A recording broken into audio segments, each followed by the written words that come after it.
me this again. All you gotta do is turn this thing on.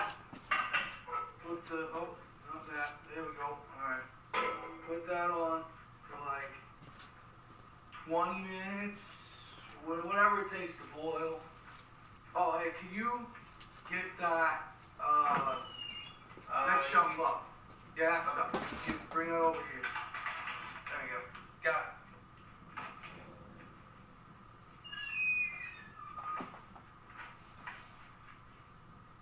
Yeah, I'm liking the sound of that.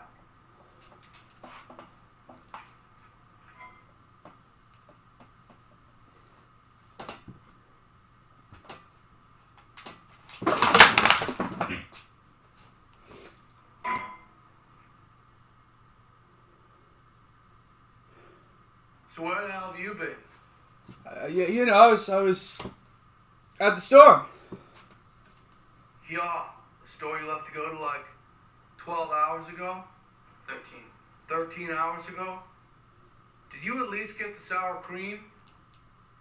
Phil, I can see the money sticking out of your hat. It isn't the amount you left with, so you spent it on something.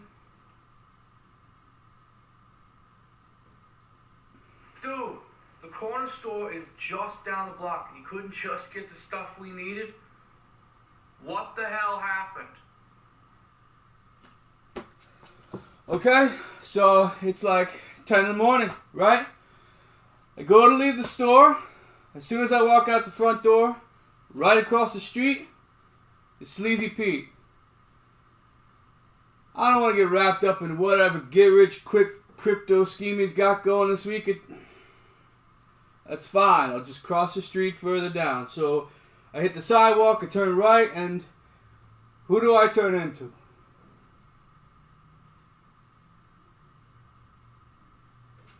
Rick, the neighbor. Former neighbor. You know, he's moving out to the burbs. He was back in the city to get more of his stuff, and now that I think about it, why didn't he just pay for the movers down the street? He definitely has the money to do so now. No idea. Either way, he stops me and we get to talking. He says it's good to see me again. I asked him how many more weekends he's going to keep coming back in the city to slowly move out his stuff. He says he figures he's got like 3 more weeks. I asked him if he got anyone to buy that part of the duplex yet. He says, nah, but he doesn't really need to look. The sign in the yard and the postings on the net do enough advertising for him. He's had a few calls. Some things are moving forward, but with the housing market the way it is, he's not really sure any of them are going to see it through. At that, it seems like the small talk is over. Thank the gods. I start to move on, but he stops me again.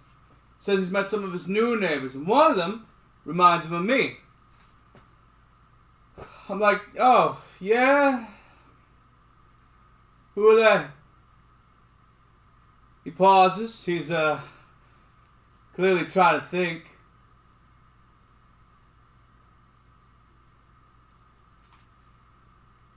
Finally, he says he can't remember. But he'll get their name the next time he sees them there, then tell me the next time he sees me here. Yeah. There's another pause in the conversation. This time he seems to edge towards the house, but I'm kind of dumbfounded, and I guess he could tell. He asked me what's the matter. I'm like, dude, you're moving to a whole new area and you don't even know your neighbor's name? He gets defensive, says he does know the guy's name. Got it the last time he was there, he just can't remember it now.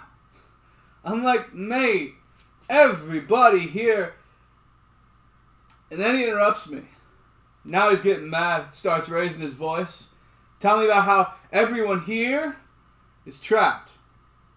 Either stuck in a city they're not smart enough to go anywhere, or stuck in the cages built in their own heads.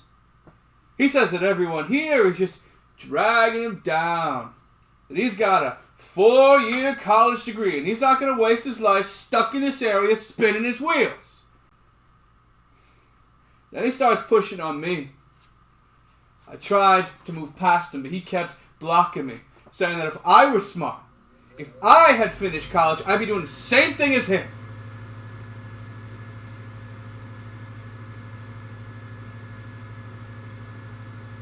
I really wanted to deck him right then and there.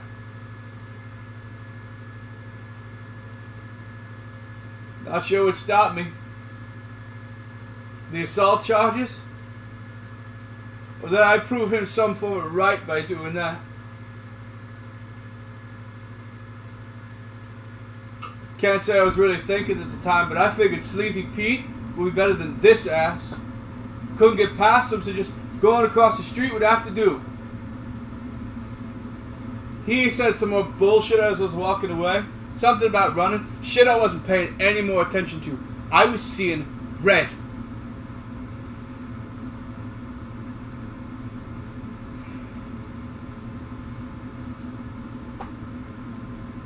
As I got across the street, Pete definitely saw me coming.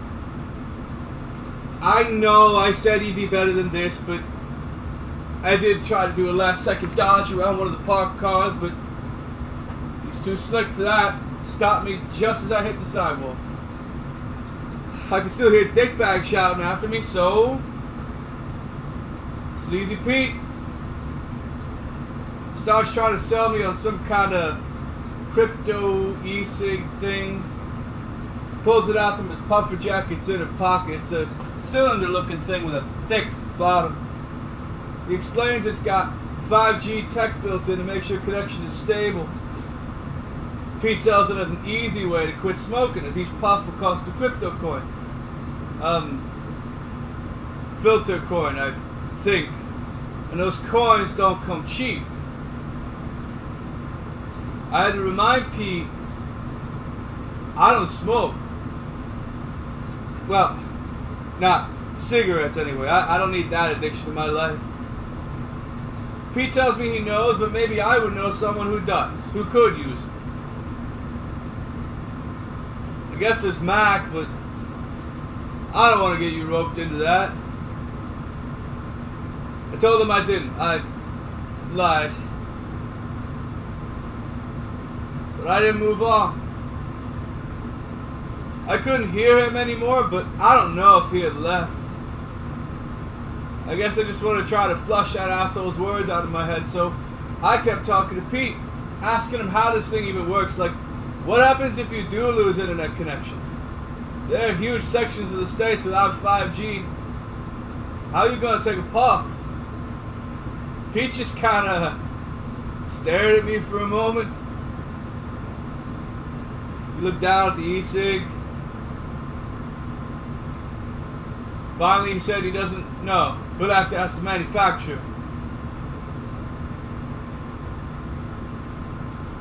Around then, we heard a car speed away from across the street, blaring its horn like a jackass. I asked Pete if he ever thought he was really going to hit one of these. I mean, none of these schemes ever really work out. Not just for him, but in general. Pete then brought up Chet, the guy he says got him into all this. Chet was living on the block a couple years back. He got Pete into this stuff, selling Pete some of the same level of garbage Pete is hawking now. Pete says Chet hit the jackpot. A whole website set up someone was willing to pay a lot of money for. Chet cashed out and headed to the Upper East Side of the city. Pete still keeps up with Chet from time to time, initially just to try to get some tips from him, but by now, Chet's run out of money. I was kind of taken aback. Chet did move out. Wished us all well. I don't think there was any animosity to him moving up in the world, even with all the get-rich-quick crap he tried to sell us all. So none of us ever really kept tabs on him, and that was probably the reason why. I figured he was doing plenty fine for himself. Guess not. With that information, I pointed out to Pete that's why he shouldn't be doing this. Pete just shrugged it off. Said Chet had made some mistakes with how he handled his money. Now he's sure to not make those mistakes. Everything will turn out fine for him. With confidence. Pete says one day he'll hit the jackpot and move out as well.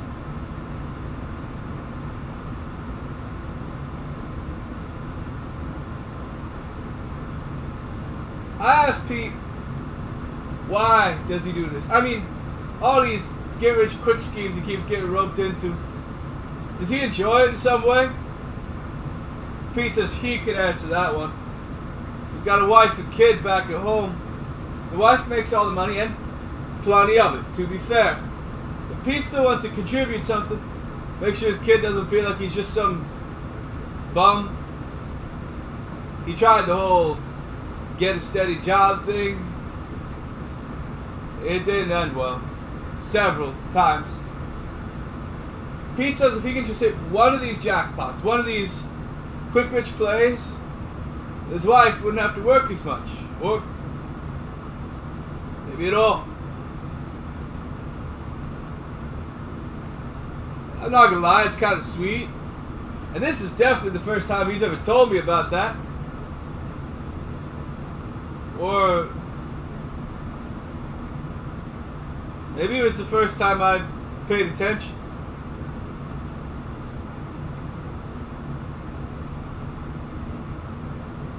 After that, I felt like we understood each other a bit better. And I think Pete felt the same way. He didn't try to sell me on anything anymore. Finally, I told him I had to be moving on. Got things to do. Pete put out his hand and I fist bumped it back. He told me to watch myself out there. I told him I would. So I made it 2 doors down. Then I see Vitaly sitting out there. He's the high school kid who built his own computer. Kid's pretty smart.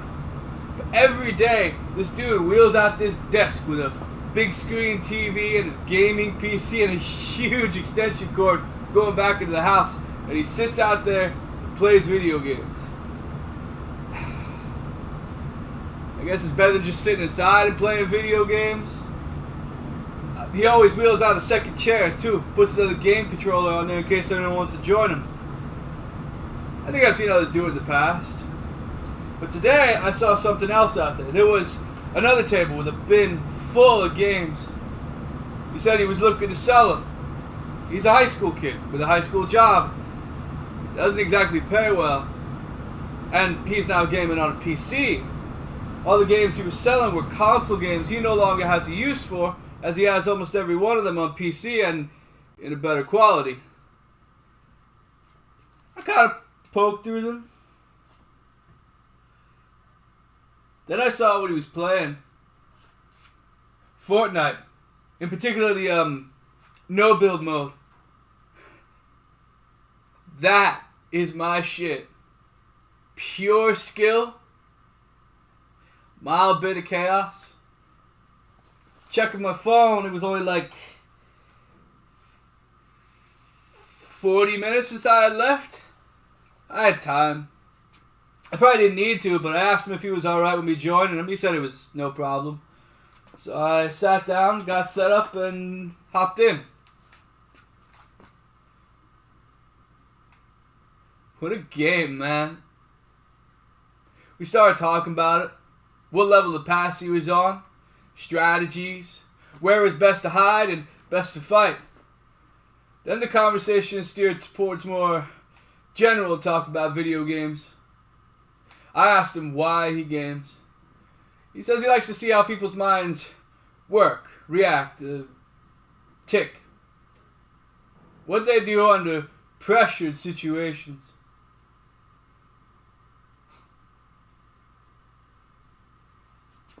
I didn't say it. He definitely sees games differently than I do. I just see like buildings and trees. He's damn near seeing the code. In the game, we were doing well. We were able to clear areas, take some time to actually look at the map, the buildings and structures. He started pointing out areas in the game that reminded him of areas throughout the city. In particular, a friend's place in Center City.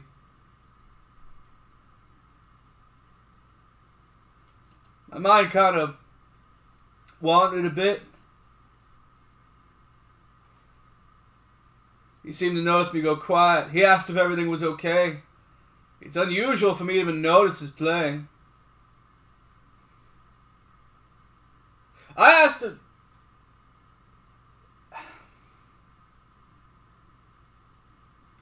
He grew up in the city, right? He said he did. I asked him if there were anything he would change about the city. He paused. I think we were sniped in the game then, but he didn't seem to notice. He seemed wrapped up in his thoughts now. Finally, he said he doesn't know. We'll have to give that some real thought. So I asked him if he liked growing up in the city. He said he does. He said he couldn't imagine growing up in many other places. After that, he seemed a bit uncomfortable. Or maybe that was me.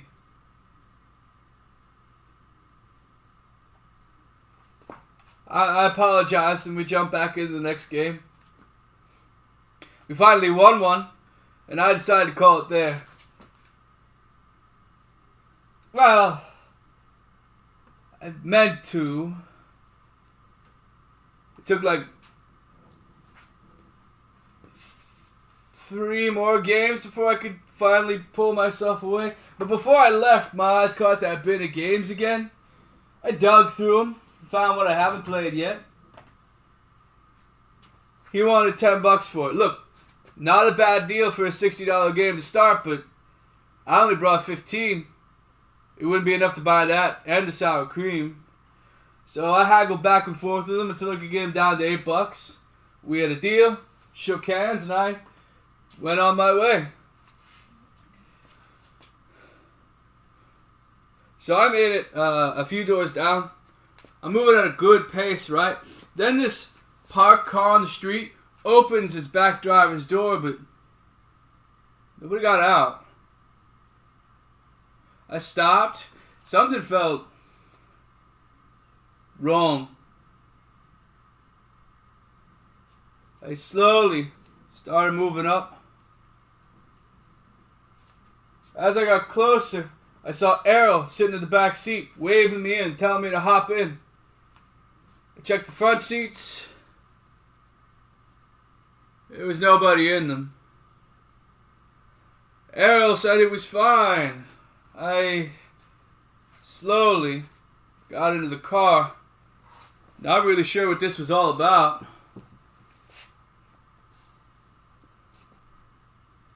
Not gonna lie, it kind of felt like a mafia movie.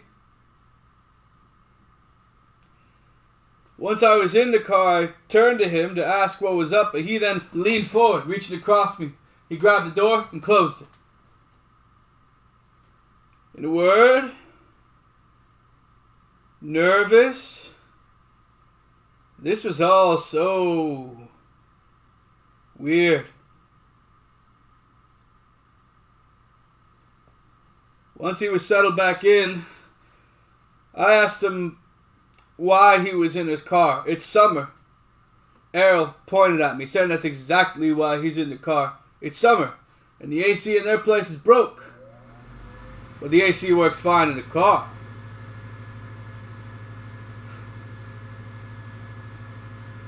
I was so caught up in this whole strange setup that it wasn't until he said that I realized it was nice in the car. Definitely better than it was out on the pavement.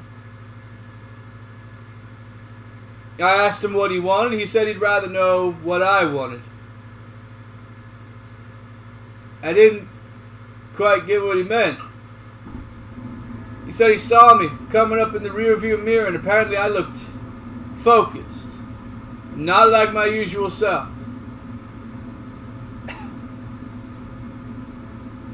I didn't realize I was wearing it so obvious.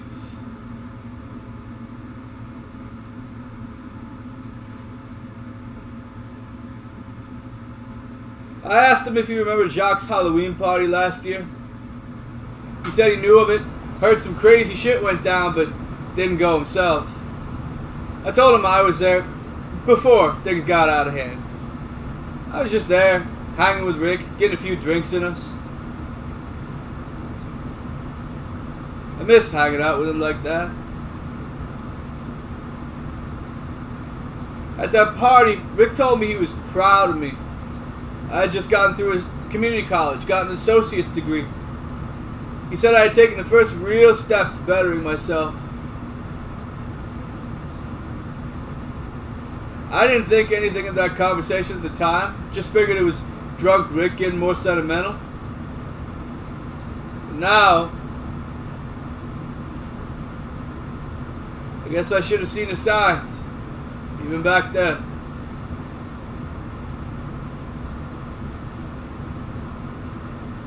There was a break in the conversation. I didn't know what to talk about next, how to proceed. Errol filled in the gap, asking me why I haven't gone the whole 9 yards with the college thing.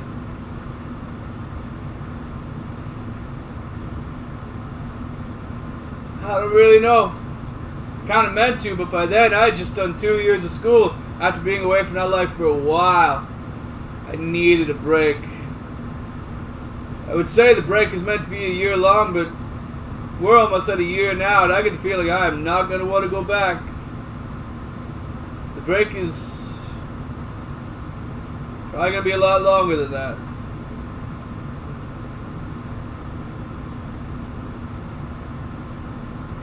The point being, Rick was cool back then. What the hell happened to him in less than a year? I didn't tell Errol what had happened earlier between us, but he seemed to pick it up all the same. He told me, friends today doesn't mean friends tomorrow. People grow, they shrink, they change, they drift apart. Either I've changed or Rick has changed, and we are no longer on the same wavelength. Or probably we've both changed in little ways. And that was enough to cause a disconnect.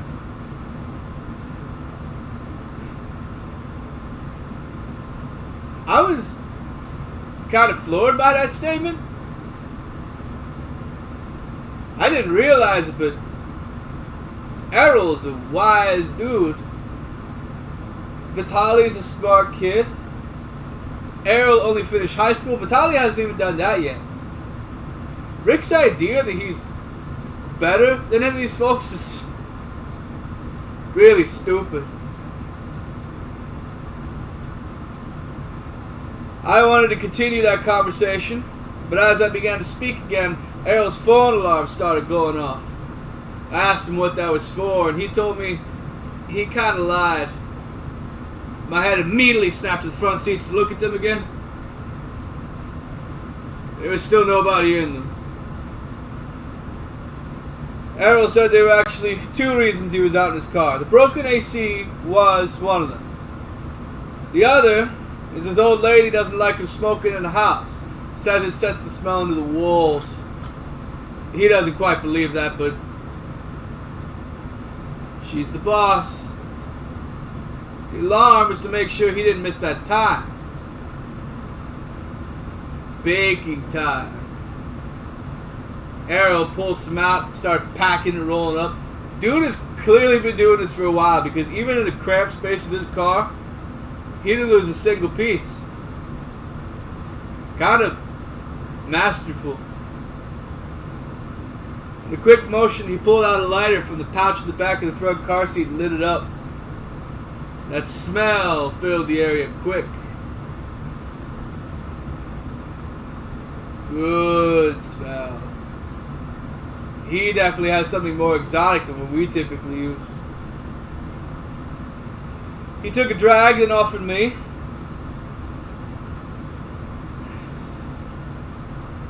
But I had to say no. I was still supposed to get the sour cream.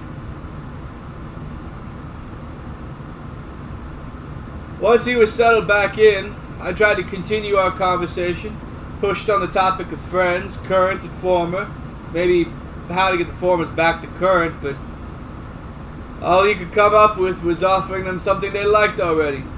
Something I knew. Maybe.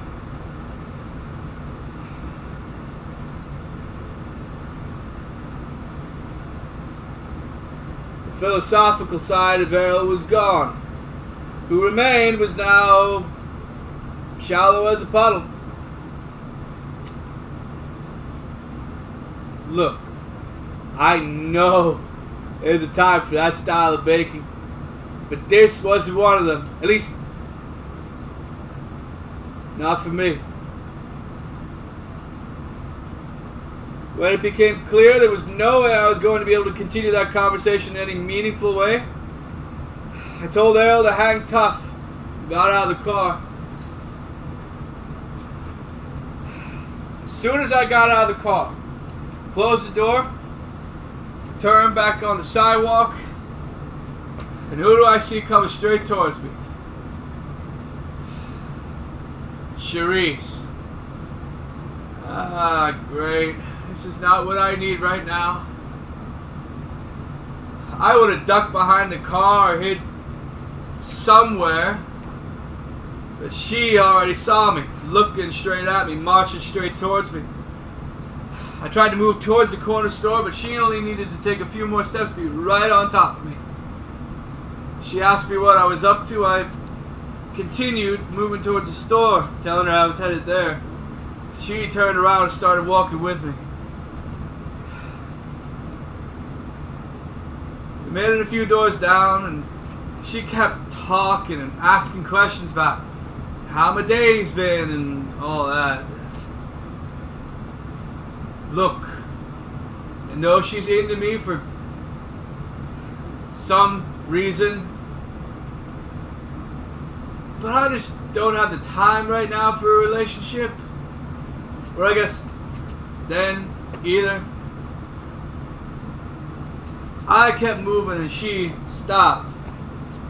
She was looking in the chain link fence around the bombed out old house they said would be fixed up and resold.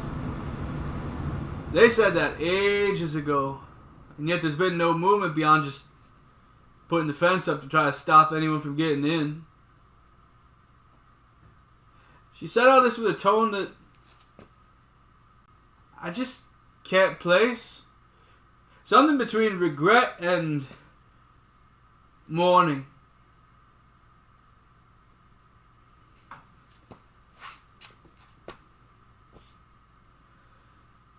So I stopped and joined her by the fence.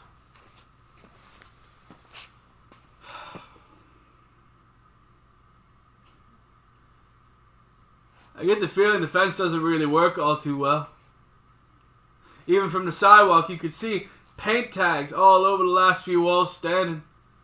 Kids clearly get in there often and leave their mark. Charisse started talking about Old Thorpe. How he used to live there, how we used to torment him. We were kind of asshole kids, huh? Poor guy died in the house. The house was supposed to go to one of his kids, but apparently they had moved out of the city ages ago and didn't bother coming back. So the house sat abandoned until it slowly fell apart into the pile of bricks and weeds it is today. She talked about how she used to hang out around this place. How we used to. I guess I was feeling depressed. I said I have no idea why anyone wanted to hang out with me, then or now. She straightened up and spun towards me looking angry. She said she wants to hang out with me because I got a good head on my shoulders. Yeah, sometimes it needs a little help focusing, but when I'm intent on something, there's nothing that can stop me.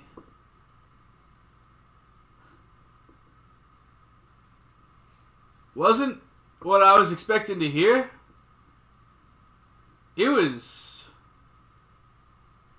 really direct.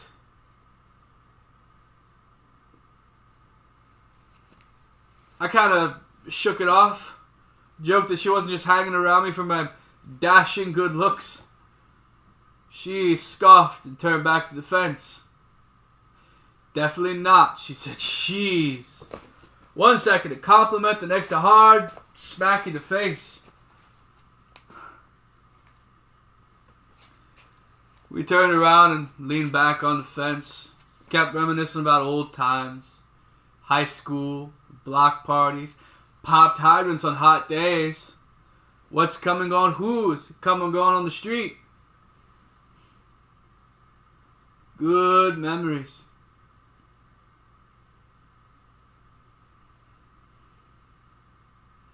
She started shifting towards me.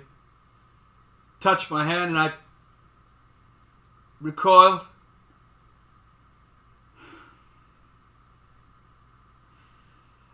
I shouldn't have.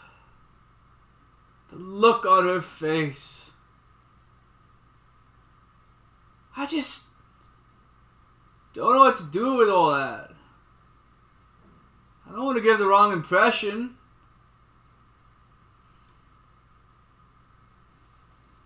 She turned and looked down the block. Said there was nothing more romantic than being together during the last drop of sunlight. Well, she's persistent. At least she's got that going for her. Not really sure if what she said about me was truly for me or just her projecting her own focus on me. But then it hit me. Last drop of sunlight? I leaned forward, looking down the street as well, and she was right. The sun had almost entirely set. I leapt off the fence, started moving towards the store, and she followed. I told her I really need to get moving, but to try to get her off of me, I said we should just hang out next week. She said next Tuesday would be best for her. Not really sure what to say to that. I just said maybe. She stopped, looking at me with a skeptical face. She asked if this maybe was like February, where we actually hung out, or maybe like 2 months ago, where I said I'd maybe join her in the park and then never showed. Left her hanging. Look, guys, I didn't leave her hanging on purpose. I just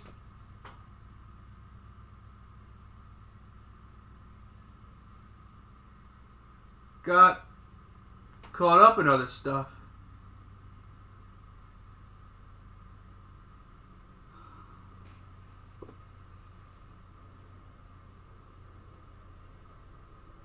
I couldn't give her an answer then, but I did manage to shake her off. I made it further. I could see the store. And the garage attached to the house next to me opened up suddenly and I jumped a bit. Not really sure what was about to happen. It seems that whole situation in Errol's car still had left me. A whole bunch of light flooded out on the street and I had to shield my eyes. None of the street lights on the block worked and it was fully nighttime. Then I could see them, Eric, Dante, and Mo. Those guys who had the street band up on 54th. I think they call them Dollop a Dozen or something like that. But I was pretty sure there were 4 of them in the band.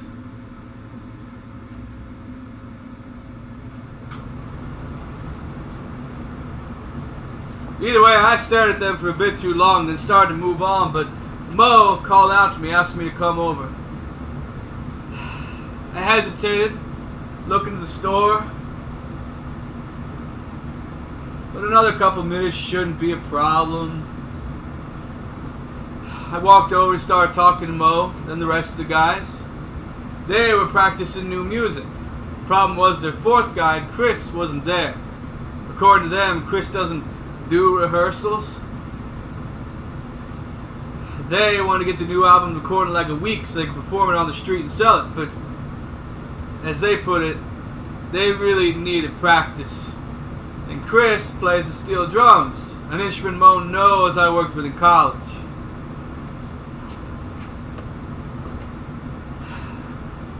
They asked me if I could do them a solid and hop in for the night so they could get some practice in. I told them I don't know their music, but they assured me we would be fine. If I know the instrument and Mo knows I do, then I can just follow and play by ear.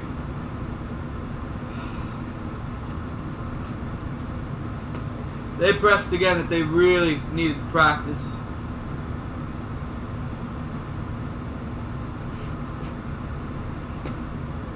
So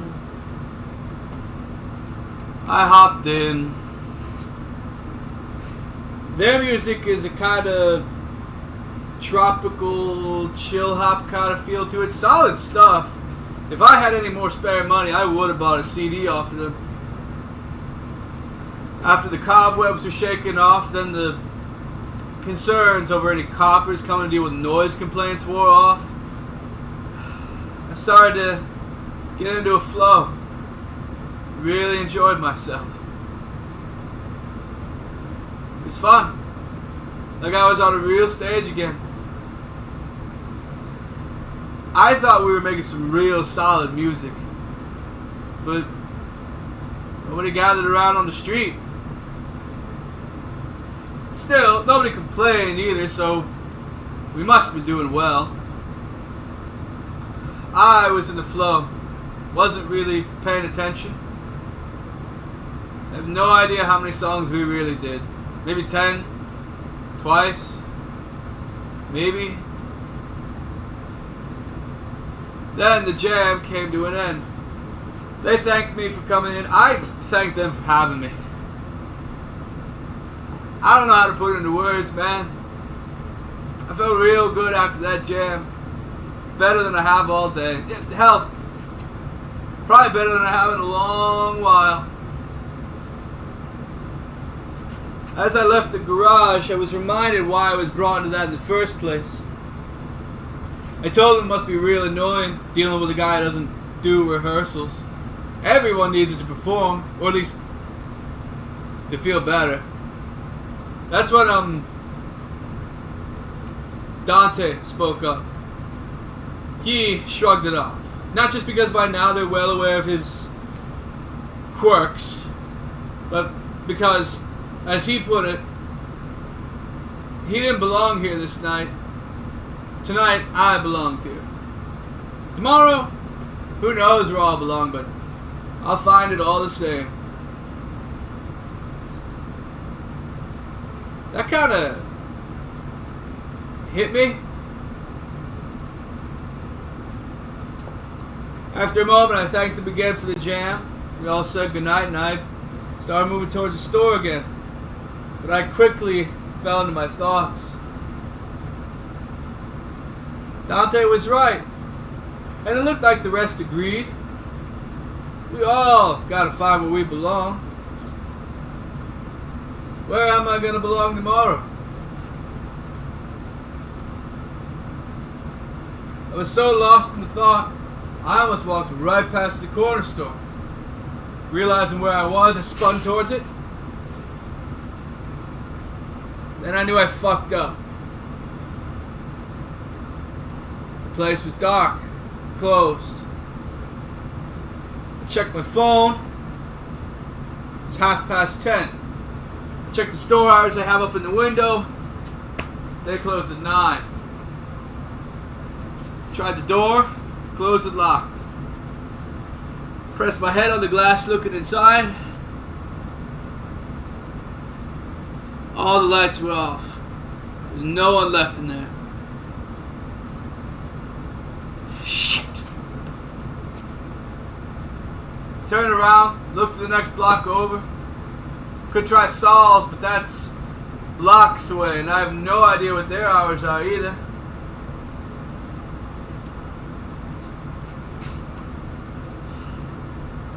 I hung there for a minute or two. Finally decided to just cut my losses and head back. It wasn't hard coming back. Everyone's off the street by now. But I did slow down. Went back to my thoughts. Well, initially. As I was walking back on our side of the street, I saw Vitaly wrapping his stuff up and taking it back inside. I just waved at him, but he started shouting from across the street. He said he figured out what he would change. He said he just wants a subway station near us so he can visit his friends in Center City more often. That's all he wants. I thanked him for the thought, said goodnight, and went back to my thoughts.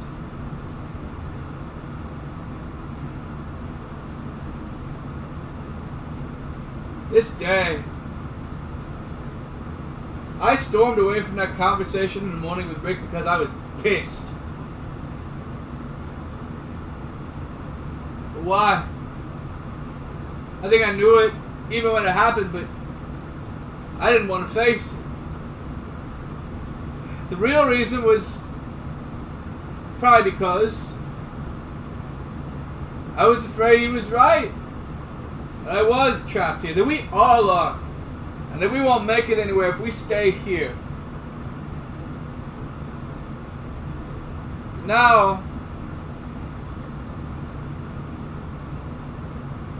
I know he's wrong. Well, kind of. Rick was always a solo kind of guy, so moving out to the burbs with a wide spread and the not knowing his neighbor's name, that place is right for him. But not for me.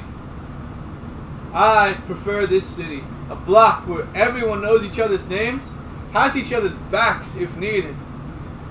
The burbs is where he belongs, and the city is where I belong, and who knows?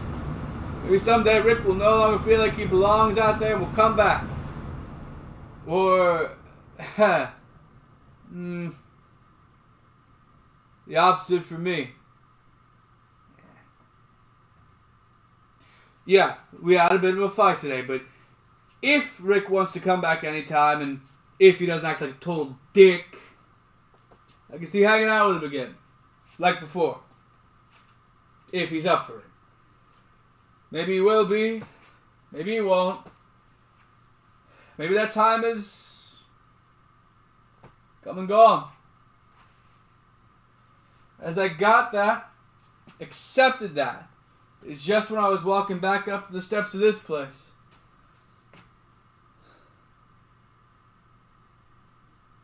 So, yeah, that was my day. Crazy, right? You still didn't get the sour cream. Good thing for you, Mac did. Yeah, but there was some crazy shit that happened on the way there. Oh, really? I want to hear all about that.